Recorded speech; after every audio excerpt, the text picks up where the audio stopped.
I don't know if everybody caught this post on the IVTOM webpage or Facebook page, but after 6 long years, yes, the book is finally done. The book no one ever thought would be done.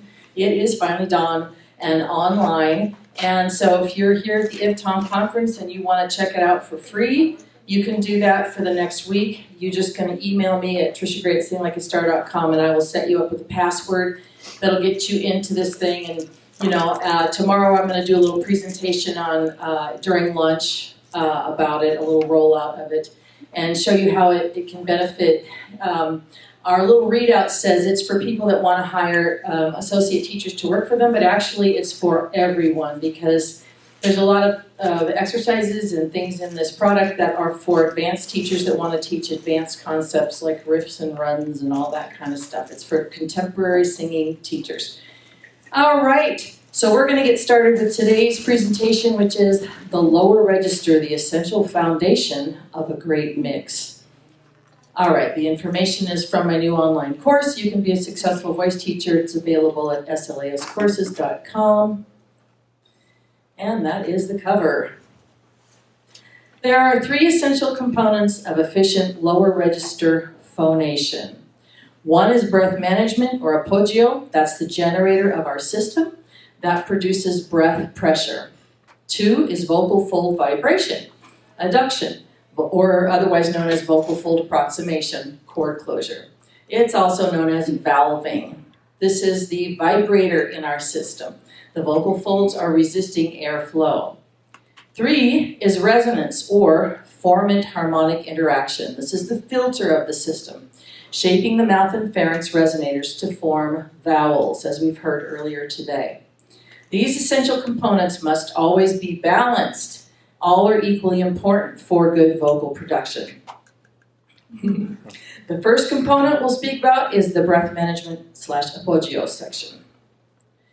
All right, breathing is not the alpha and omega of singing, but it just might be the alpha. That means, it's not everything, but it's a good foundation. These people that talk about nothing but breathing for 6 months, no. But you also don't want to avoid the subject entirely. And remember this, that every client you see has a different need or a different place they're coming from in terms of how much of this stuff you need to give them. Not everyone is the same. When we ask new students what they have been told about breathing, they almost always mention singing from the diaphragm, don't they? But they don't know what this means. This phrase is ubiquitous and imprecise. First of all, it's impossible to sing from the diaphragm. The diaphragm is incapable of creating sound. The basic voiced sound is created by the opening and closing of the vocal folds. This basic sound is subsequently filtered in the vocal tract. You might have been told that we create support with the diaphragm. That's another thing that we hear. That's not exactly true either. The diaphragm has no volition or independent ability to create support or sound. It simply goes up and down automatically as we breathe in and out. The diaphragm is a flexible muscle attached to the ribs, separates the lungs from the lower organs of the body, constantly working all day long as part of the autonomic nervous system. At rest, before inhalation, it looks like a parachute or upside-down bowl. When a breath is taken, the ribs expand and the diaphragm lowers and flattens, drawing the lungs downward and decreasing air pressure in the thorax as air is drawn in. So here's air pressure and thoracic volume. Basically, the pressure in the lungs is less than atmospheric pressure. Airflow will go in. This is the automatic. And then just the reverse is true as well. So breath management is vitally important to create an adequate and appropriate breath pressure for high and dynamically challenging singing, to sing long phrases, to increase volume without squeezing the extrinsic muscles, and to create an even vibrato. So as we mentioned before, the voice is a system. There's many components that must all work together. Breathing is one part, albeit an important part, of that system. Breath management is the foundation of good singing. That's why it's step 1 of the 8 steps of vocal development. Equally important, however, is what occurs subglottally, glottally, and supraglottally, below, at, and above the glottis. That's what we focus on in steps 2 through 8. In singing, we exert conscious control, although indirectly, over the diaphragm with apogeo, or resistance to the collapse of the rib cage and abdominal wall. When we do this, the ascent of the diaphragm as we expel air is slowed. An even and consistent flow of air is sent to the vocal folds, not too much and not too little. So although we do not have direct control over the diaphragm and we cannot see it or feel it, we do control it indirectly with breath management and apogeo. This process may be automatic for some highly trained singers, and it may be something we need to address with untrained singers. And that's what singing from the diaphragm is. All right, here's a picture of the diaphragm, lungs, and rib cage during respiration. And you can see that the diaphragm contracts and goes down as the rib cage expands, and it relaxes and goes up, moves up as we expel air. So inhalation or inspiration, during inhalation for singing, the abdominal muscles should relax. There should be an expansion around the middle of the torso, including the epigastrium, which is this part from here to here, okay? The waistline, the bottom ribs, and the lower back. As the diaphragm lowers, it displaces the internal viscera. It can cause a slight outward expansion. We want to focus mainly, this is the way I think of it anyway, we want to focus mainly on the sideways or lateral expansion of the lower rib cage during inhalation. Simply expand the lower rib cage while relaxing the abdominal muscles, and everything else will follow. So you just relax those abs when you take the breath, ribs go out, everything fills up nice and relaxed. We don't, necessarily, force our abdominal wall outward or even haul it upwards. The expansion of the lower rib cage, epigastrium, waistline, abdomen, and back is known as the 360-degree singer's breath. Okay, exhalation is singing on the breath. When we're singing, we're engaging antagonistic muscular resistance to slow the rate of the torso collapse. In other words, we're resisting the collapse of the rib cage and the torso. All the muscles work together to delay the collapse of the torso. And in passive respiration, of course, as we mentioned, this happens all day long. All right. The antagonistic relationship between the muscles of inhalation and the muscles of exhalation is called la lutte vocale, the vocal contest. All right. And the challenge lies for most of us in energizing these muscles without also, squeezing and tightening our neck muscles or other muscles. All right. Here's the muscles of breath management. Transverse abdominis muscles are here. The abdominal obliques are here, internal and external. And then the rectus abdominis muscles, those are the ones that are in the very front, and you can see them as the 6-pack or 8-pack of a very fit person. And the transversus abdominis muscles, they're the deep layer of muscle that are under the obliques. They wrap around the spine and provide stability. External obliques, when you say uh-oh or clear your throat, those are the muscles that you feel engaging. All right, as Dean often says, however, being a great breather will not make you a great singer. We also need to address the second component in our system, vocal fold vibration and adduction. To belt, you need a balance of air pressure and vocal fold adduction. It's not all about the breathing, nor is valving the only important thing. You need both. And you need to be singing the correct vowel, as we mentioned earlier. Have you ever tried to belt on an oo vowel? It really cannot be done. So we need this balance of air and muscle. Air in this case refers to breath pressure generated by the pulmonary system, which is the lungs and muscles of respiration. And then the muscle refers to the vocal folds, which are mucous membrane, ligament, and muscle. They vibrate and modulate airflow during phonation. The folds must meet at the midline to adduct at the onset of sound. And the muscles of adduction include the intrinsic TA, LCA, and IA. These are the muscles that shorten and adduct the folds. And then the CT, or cricothyroid muscles, lengthen and stretch the folds. So our second component is our vocal fold vibration and adduction. This brings us to a discussion of the vocal registers. Most singers experience the phenomenon of two distinct and unique vocal registers. There's a lower and there's an upper. at least when we first start, right? That's intrinsic to human anatomy. The lower register is often referred to imprecisely as the chest voice. It's the speaking voice for most men. It's the voice we use to sing lower pitches. And we're using the chest voice or lower register when we energetically call out, hey. So, hey, that's your chest voice, or lower register. The call is a natural function of the human voice. If you place your hand on your chest and call out, hey, you'll feel the vibrations in your chest cavity. Try that. Hey! Hey! Right. That's why the lower register historically has been known as the chest voice. However, these vibrations do not actually originate in the chest. The vibrations are due to sympathetic resonance. Sympathetic resonance is when it's not connected to the source, okay? Conductive resonance is where it's connected to the source. We also have an upper register, which has traditionally been called head voice or falsetto. This is the voice we use to sing higher pitches. The term head voice evolved because when people sing higher pitches, they experience vibrations in the head or sometimes in the back of the neck. You get woo, woo. Try that. Woo. Kind of feel it back there, right? All right. The head voice or upper register does not originate in the head. These vibrations are also the result of sympathetic resonance. For accuracy, we prefer the terms a lower register and upper register. The voice originates in the larynx or Adam's apple, right here, the little bump in your throat.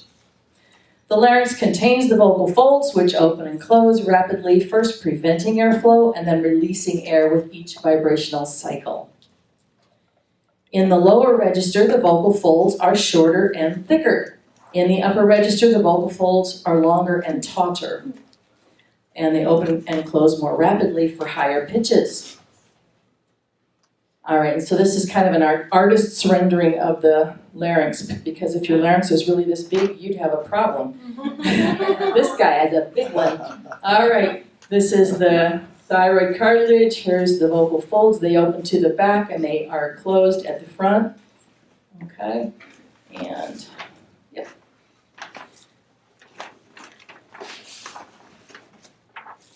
Let's talk about the intrinsic muscles. The intrinsic muscles adduct, shorten, and lengthen the vocal folds, and they affect closed quotient. That's the amount of time that the cords stay together in this cycle of opening and closing.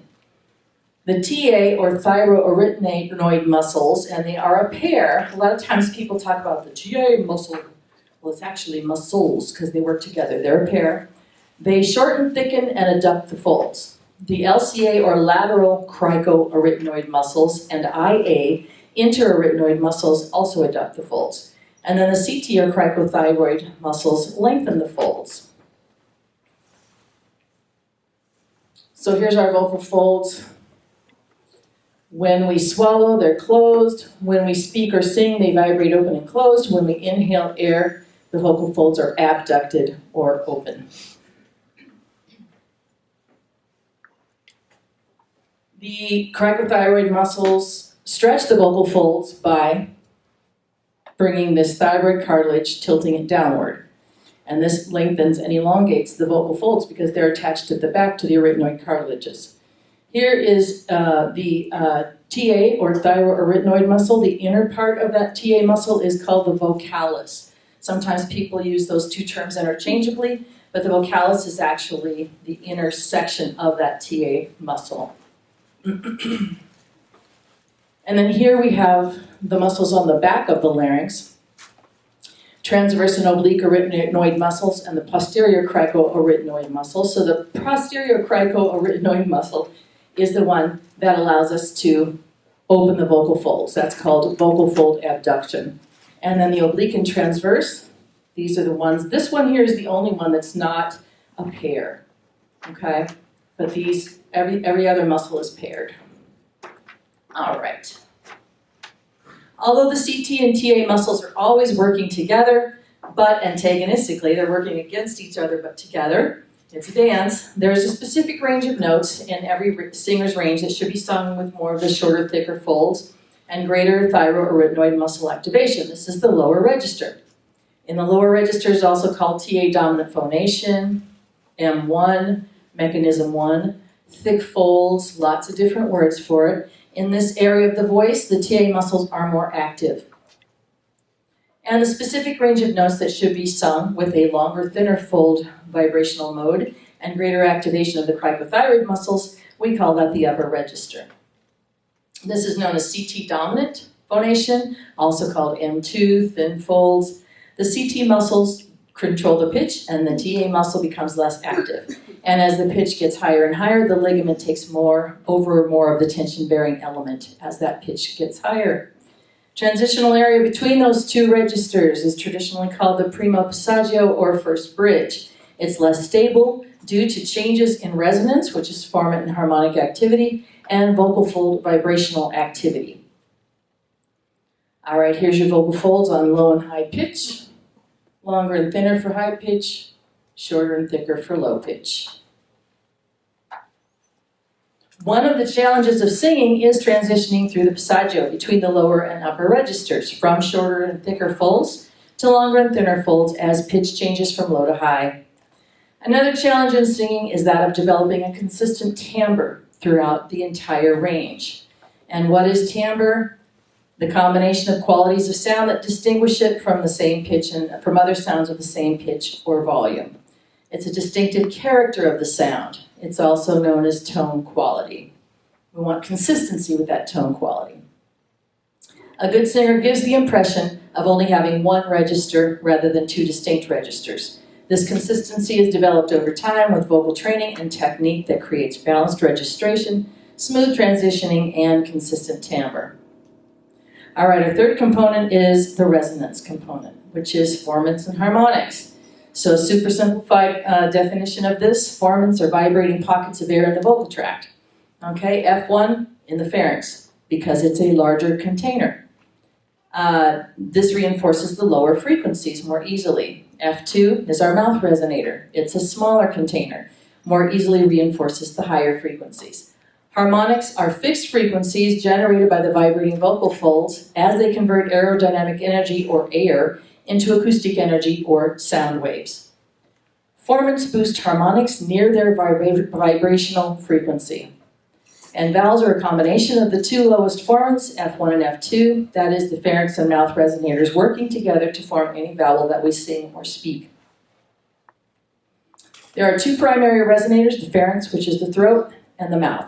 Singers can adjust these resonators by changing the shape of the resonator. We move the tongue, soft palate, lips, and even the larynx to affect resonance or formant and harmonic interaction. This movement of the articulators can make singing either easier or more difficult, depending on how we shape that vowel. All right, and you can see how the resonators are affected by the shape of the tongue, which divides the mouth and pharyngeal resonator. The constriction of the tongue, which is the high part, you can see here that we have a lot of pharynx and very little mouth for this E vowel. And for the A vowel, there's the tongue is flat, so there's much more of the mouth resonator in place there. Things to remember about formants and harmonics. Vowels with a higher F1 are considered more belty, the way we think about it. Vowels with a lower F1 are considered more heady. Laryngeal height and the position of the lips can affect F1, the first formant. Larger container more easily resonates lower frequencies. So if you have a low larynx, protruding lips, that lengthens your resonator tube for a lower F1. If you have a smaller container, that more easily resonates higher frequencies.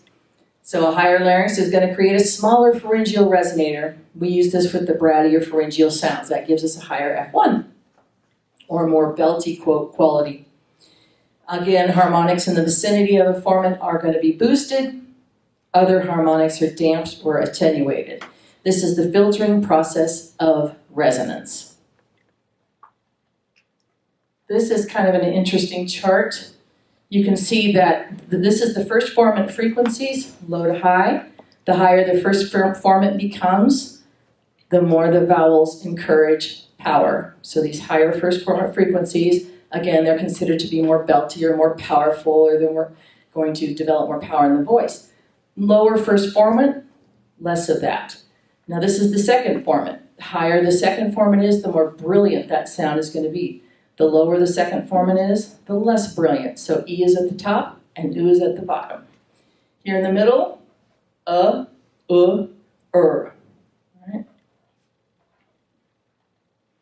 And we always need a balance of this formant and muscle activity. The maxim si canta come si parla, one sings as one speaks, is true in the lower register because of two things. One is the greater activation of TA muscles. That affects the shape and closure or adduction of the vocal folds. This in turn affects the closed quotient.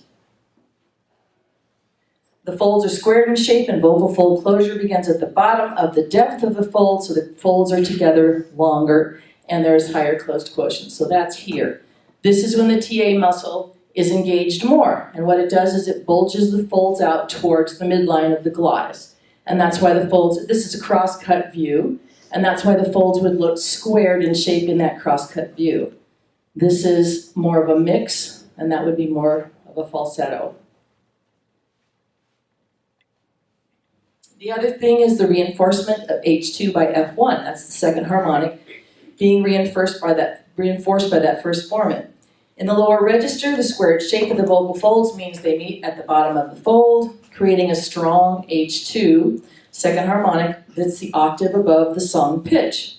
In this area, the first formant reinforces the second harmonic, F1, H2. This is the lower register belt. In the 8 steps of vocal development concept, step 2 is activating and developing the lower register. We've already developed the foundation of good breath management in step 1 of the 8 steps. With the exercises, we start with a slightly imposed larynx, sounds like whoa.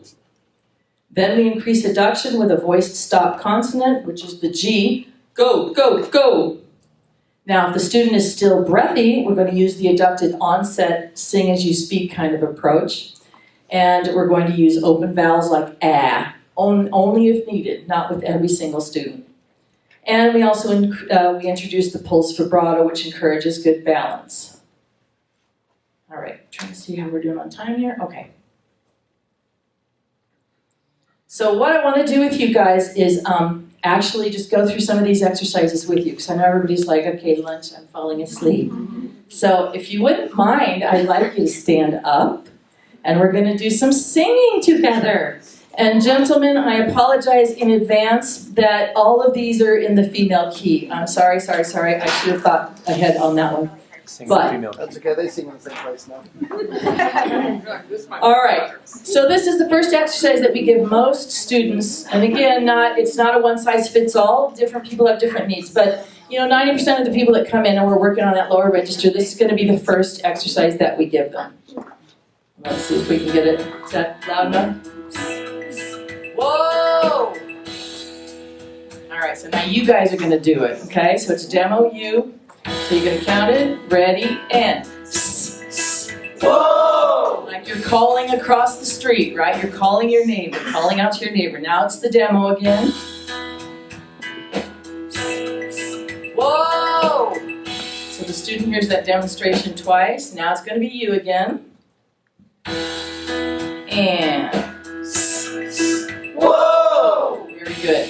And then it will go into several different keys, but let's move on to the next exercise. So sequential skill development, we just got them to call out. Now this is really a beginning student, right? This is not somebody that's been singing for many years. They're not going to need this. They're going to need more advanced work, but this is a beginning student. Now, sequentially, we're going to add one more skill, which is to do the call out and then go down. So it sounds like this.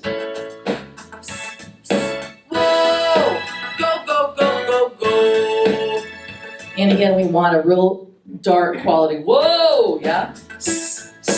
Whoa! Go, go, go, go, go! Right. And you'll see that G really stops the air and creates a nice closure. Whoa! Go, go, go, go, go! And it's you again. And whoa! Go, go, go, go, go! Very nice. I wish I had all you guys for students every day. That'd be so easy. All right, adding that skill sequentially, down and up this time. Whoa! Go, go, go, go, go, go, go, go, go! All right, get ready. And Whoa! Go, go, go, go, go, go, go, go, go! good. One more demo. Listening to that quality. Whoa! Go, go, go, go, go, go, go, go, go! Now it's you. And Whoa! Go, go, go, go, go, go, go, go, go! great. So by the way, why do you think I use the s? It engages that just enough of the apogeo, as Ken was speaking about earlier, is just enough and not too much. That's our maxim. Just enough and not too much. You can always take everything to an extreme that's way too much, right? So we always want to think, yeah, we need enough of this, but we don't want to go overboard. And when you say, for example, do this, put your finger right here under your rib cage and just say, uh-oh. Uh-oh. That's it. That's just enough and not too much, right? Now say, same engagement of those muscles, right? Okay? That's all we got to do. But we do have to do that much. All right. Go, go, go, go, go. And these should be real punchy. Go, go.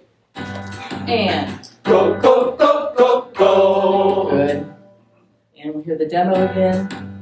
Go, go, go, go, go. And you guys. Go, go, go, go, go! Very good. Okay. And then we got a 5-tone strengthener. And these are all what I call round 1 exercises. So round 1 is the introduction to a new experience for the student. Okay? They're experiencing a new way of doing things. Round 2, now we're going to take the level of development up a little higher. And then round 3 is going to be our more advanced work for every step. Question? So if you get a student that comes in that already has a big bottom end and not a top end, you still do these with them just to help them do them in a better place? Or would you start with the higher ones with them, or would you always start with the lower ones? I will say, like with men, for example, you're going to very seldom have a man that is what we call light lower, right? Our whole objective is registration balance, right? So we listen to the student and we see where they're coming from, and that determines how much time we spend here, right? I might not do all this with them. I might just do the exercise we're going to do next, which is teaching them how to do a lip bubble on a 5-tone. Because I've noticed with the students that you give them a lip bubble on a long scale and they're like, but if you start them off in step 2, a little easier, okay? And so yes, no, we don't start everybody single person with the very first exercise. If they're completely unskilled and new to everything, this is a great path to follow because it works, it gives you success.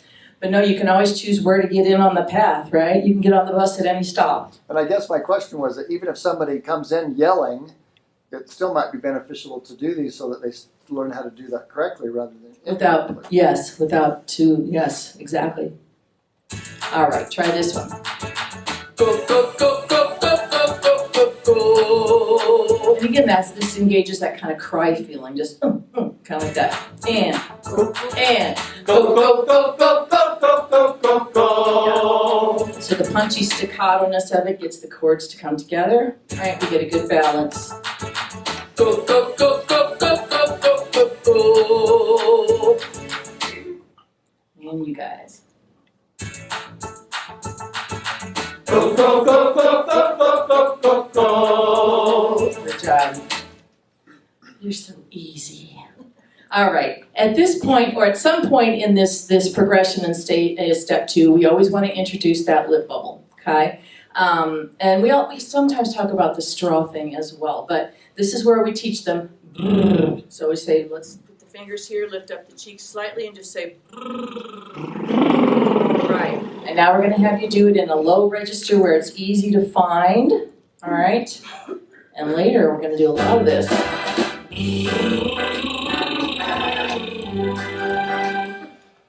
All right. And. That's right. Let's do the demo again.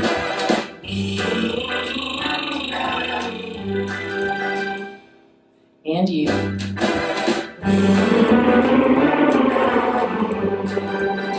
I'm gonna let this one keep going through the keys. Go ahead. Breathe. Good. Breathe.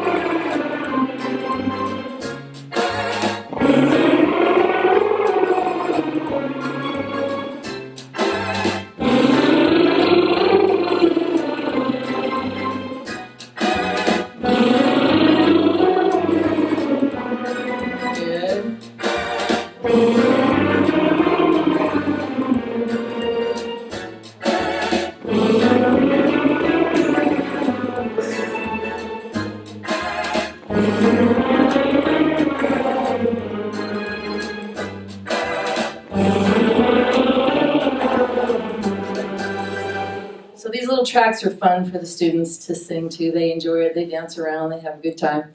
All right, so this is if you have a student who needs more vocal fold deduction in that lower register. This is where we go to the speak it, sing it idea. And this example is what I would call the most extreme example in our arsenal of tools. It's the most open vowel. And we're using the coup de glotte or adducted onset. So we're gonna get those chords together, you know, this is gonna do it. Okay, so just say ah, ah, ah. You wanna make sure when you're doing this that you don't add squeeze. So it's not ah, ah, right? That's not it, it's just ah. I'm at home, say that. I'm at home. And students will tend to want to take this one to the extreme as well and be no, All right, so here's the exercise. Speak it, sing it short.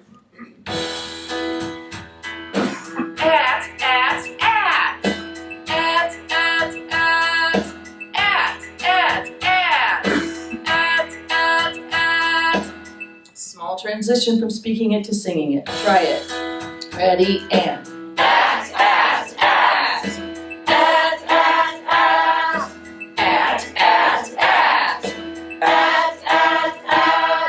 Yep, works every time. Let's do it one more time. Listening?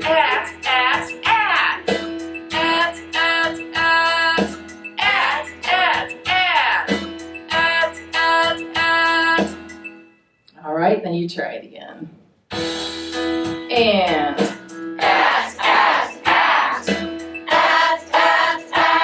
right?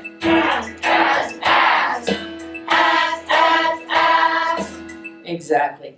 These are all designed to not to go too high, right? We're keeping them under that first bridge because we certainly don't want to turn them from no chest to chest pushers. That's not our intention at all.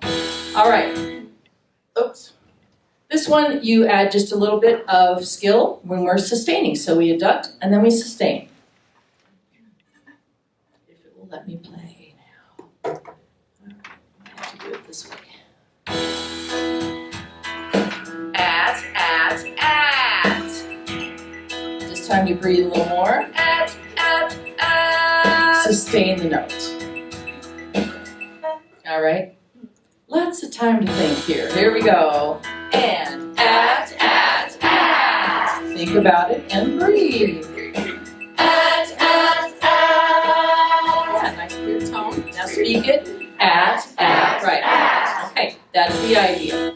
Okay, let's now, this is taking it even further if the student needs more help, where this is a duck down and stay. And this is really working from the middle of the student's range where they can find success. Are you guys tired of standing? You want to sit down? Yeah. Yes or no? I'm trying to meet my stand goal, so I'm good. Okay, you can stand. I'll tell you what, you can stand or sit. I don't want to force you to stand if you don't want to, but if you want to, it's fine. Okay, so the student, this is a super light, lower kid, that has no vocal fold deduction, right? So we're going to continue this work. Again, we don't need to do every single exercise along the way. We just get our result and then we move on to the next step. But let's say we're still needing to get further development and we need more of a result. All right.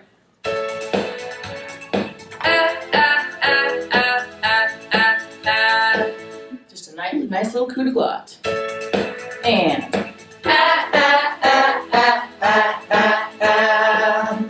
Yep, listening one more time.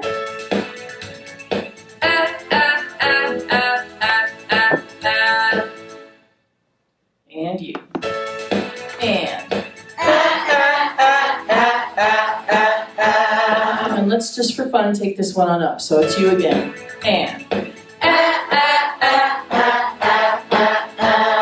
Ready? Breathe. Breathe. And. Very good.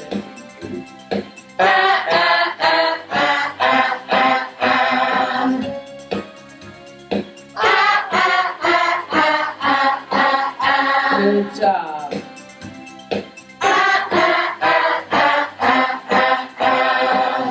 Just sing it easy. Very good.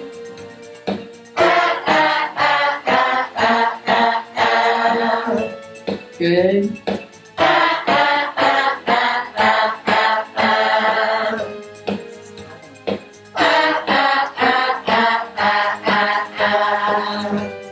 Etc. Okay, now we're going to move on to the next skill level. We'll start with some induction and then see if they can hold that induction on a legato scale down.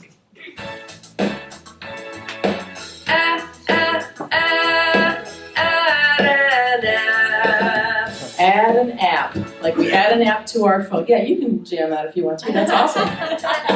And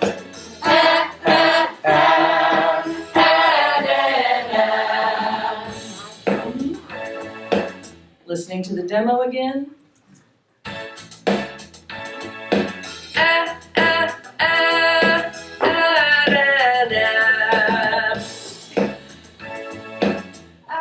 All right, wait for your music.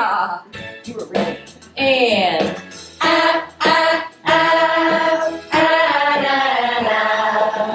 that's right.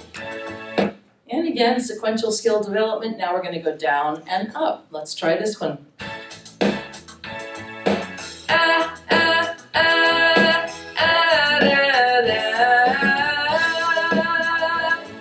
Make sure you maintain that a vowel on the legato. Yep. And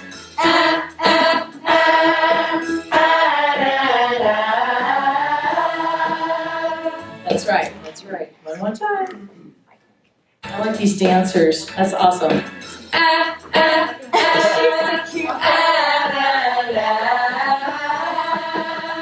That's exactly right. Okay. Now, we have a student who's still having a hard time. Well, this would be our big guns here. So what we're going to do is we're going to stick our tongue out. Ah. Right? Try it. Ah. We're going to sing this one with the tongue out. And it sounds terrible.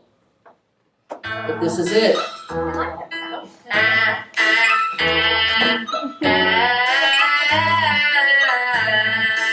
So this is where it's okay to sound bad, right? Stick your tongue out.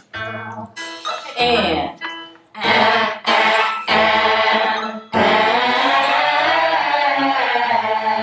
That's right. That's right. This will help get those vocal folds to adduct. Listening?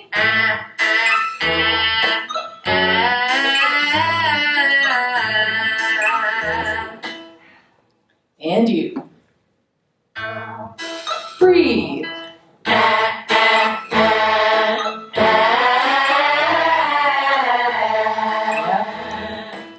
And you can do other vowels too. You know, works very well. Lots of things like that. All right, we're going to try adducted sliders. Let's keep the tongue out for this one, all the way out. Ah.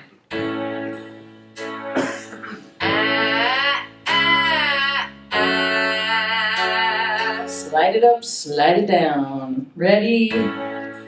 And.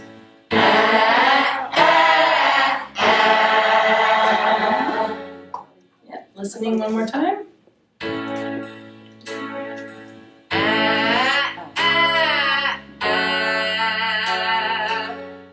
And you. Tongue out, nice little breath.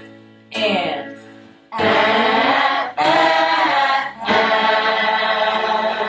Good job. All right. And again, you don't have to do every single one of these. You do whatever gets the result and move on as quickly as possible. Yeah. All right, this one is the slide and walk, and this time we're going to say yeah. So say yeah. Yeah. Make it as nasty and witchy and bratty as you can. Yeah. Yeah. All right, and that's how you're going to sing this. Very pharyngeal, right? That's our pharyngeal sound. Yeah.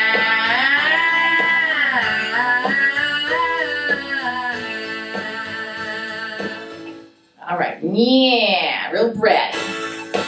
And yeah.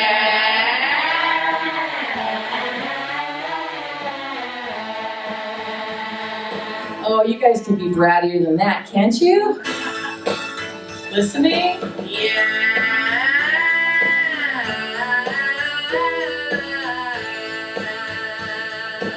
Super pharyngeal. Come on. Yeah.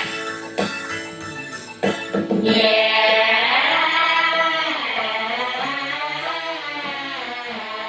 Very good, very good. These are great for developing power too, so they work well for that. Okay, so let's say we've achieved our objectives. The chords are now approximating like we want them to do. We're going to move on to our round 2 work in step 2. This is the intermediate work. And this is where we introduce the 3 pulse. Now, this really isn't a vibrato per se, but we kind of call it a vibrato. It's introductory vibrato. It helps people to become aware of, how we produce. Well, vibrato can be produced different ways, but this is called the pulse vibrato. So I want you to say, s. Mm-hmm. You want to connect between your pulses, so you don't want to go, s, right? It's s. And if you feel it, put your hand here. You're just going to feel a nice firming. S. Yep, and then just say, whoa. Whoa! That's a good way to start somebody on learning how to do vibrato. If they don't have a clue what it is, this can help them feel it. This is slower than a real vibrato. Later we speed it up, and then we also get into various different ways of creating vibrato, the laryngeal vibrato, the pitch change vibrato. There's different ways of doing it, but this is a nice diaphragmatic vibrato, which is a great way to start. All right, let's have everybody do this. Whoa, whoa, nice and dark on this one. Whoa, whoa. Make sure you don't let your jaw move up and down. Everything's stable. Whoa. Not Whitney. Whoa, whoa. I'm still saying a little whoa, whoa, whoa. It's just whoa. Try it. Whoa, whoa. Don't move the jaw. Whoa, whoa. Right. Whoa, whoa. Good. Whoa, whoa. Drop that jaw. Whoa, whoa. Good. Whoa, whoa. Slow for the men. Whoa, whoa. Whoa, whoa. Good. Whoa, whoa. Whoa, whoa. Good job. Whoa, whoa. So let's see what it sounds like a little faster. And again, this is not a finished product vibrato by any means, but we can speed this pulse up. So it sounds like this. Whoa, whoa. Yeah, try it. Whoa, whoa. Right. It's a little less. Whoa, whoa. Whoa, whoa. Yep. Let's try a few. Whoa, whoa. Yeah. Whoa, whoa. That's right.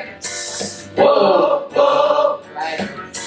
Whoa, whoa. Right. Whoa, whoa. Etc. All right. Then we're going to move on to 5 pulse vibrato.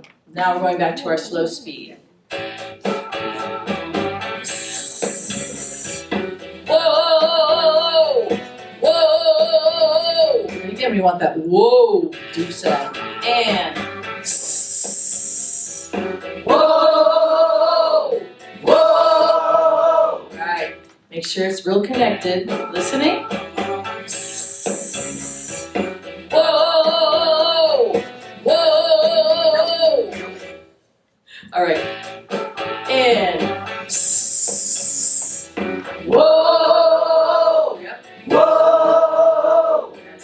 idea. That's the idea. That's your 5s. Go ahead. Whoa! Whoa! Good. Whoa! Whoa! That's the idea. Okay, then we have the fast. We're gonna, okay, let's add the 5 pulse at the end. End of a scale sounds like this. Go, go, go, go, go. Okay, put your 5 bounces at the end. Go, go, go, go, go! Right. And then just to, I would definitely not do this many step 2 exercises in any lesson, right? I would do 2 or 3 of these and then move on to the upper register, and then I'd move on to connecting those registers, et cetera, et cetera. So this is just to kind of show you all the things that are available should you want to use them. And that's faster. And then we pulse every note. Let's try this one. Let's see how you guys do on this one. We're going to pulse every note here. Go, go, go, go, go. All right. And Go, go, go, go, go! good. One more listen.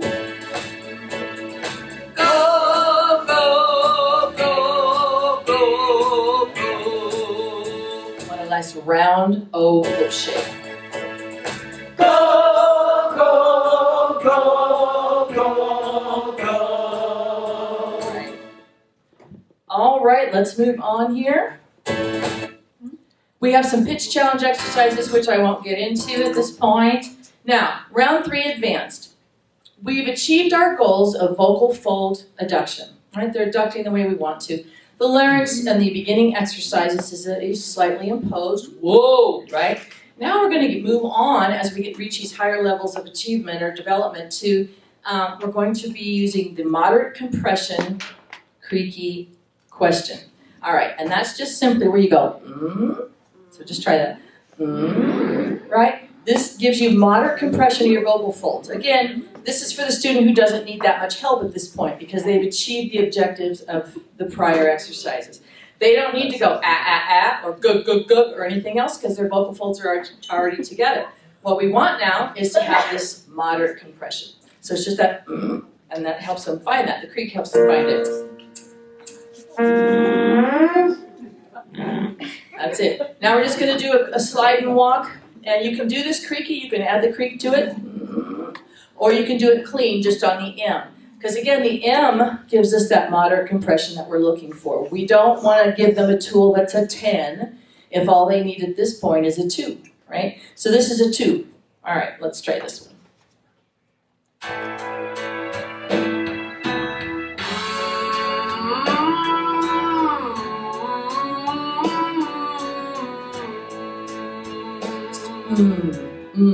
Easy compression. And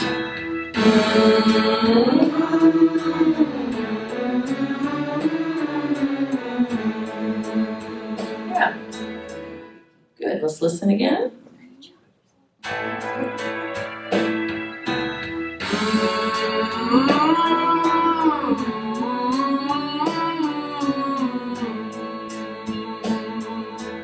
And just easy and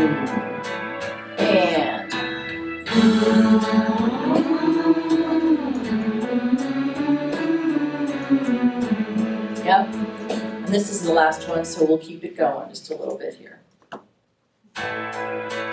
And you.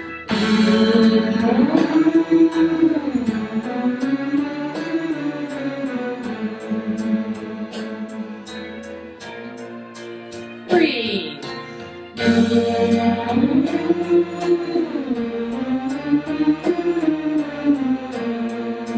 do a couple more. And then we'll take some questions.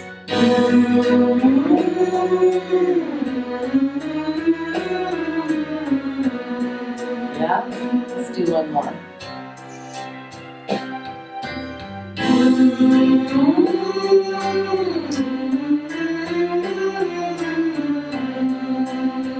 All right, and that's the end of our step 2. So that's our lower register work. We've gotten them to the point of, as I said, their vocal folds are adducting or approximating the way we want to. Larynx is staying fairly neutral, and we're ready to move on to higher order work. All right, does anybody have any questions real quick? We've got about 2 or 3 minutes. Yep. Can we do makeup and science now? If you'd like to, I'd like to hear it. Anybody else? All right. Yep, Amy? Oh. Miss Amy. Do you always use the track, or like do all your students always use the track, or do you ever just like play them on the piano? Here's how I do it. First of all, I do a lot of online lessons, so you can't really use the tracks on the online lessons. There's that. So you got to do a lot of back and forth demonstrating and playing it. However, when I work with a student, it depends on their level of advancement. What I have found for myself is that when I'm teaching a long, long, long day, these tracks are so helpful to me because they just save my voice, right? I can do a 10-hour day and walk away as fresh as a daisy because I'm not screaming and singing all day long. So that's when I would use it. Now, if I'm working with a really advanced student, let's say somebody that needs to move faster from exercise to exercise, what I will do is I will do most of the steps 1 through 5, which is getting them into that mix. I just do it myself, right? Moving very rapidly from one to the next. And then if I want to work with this student on really advanced concepts, well, for example, there are some exercises in here that work on flexibility. All right, they're really, really fast. And unless you're a really extremely good pianist, they would be impossible to play. So it's really great to have the tracks to work on the flexibility. Step 8 is the riffs and runs. I mean, you know, it's all there with the music and everything like that. So that's kind of how I would use that. I mix it up. My teachers, the associate teachers that I train, they use the tracks and nothing but the tracks. I want to make sure they're teaching the method the way it should be taught, right? And so they're kept in line by doing that. And they learn how to do that sequentially and stuff like that. So you don't allow them to not use the track? Most of them are working with beginning students. Most of them don't get the real advanced students, you know?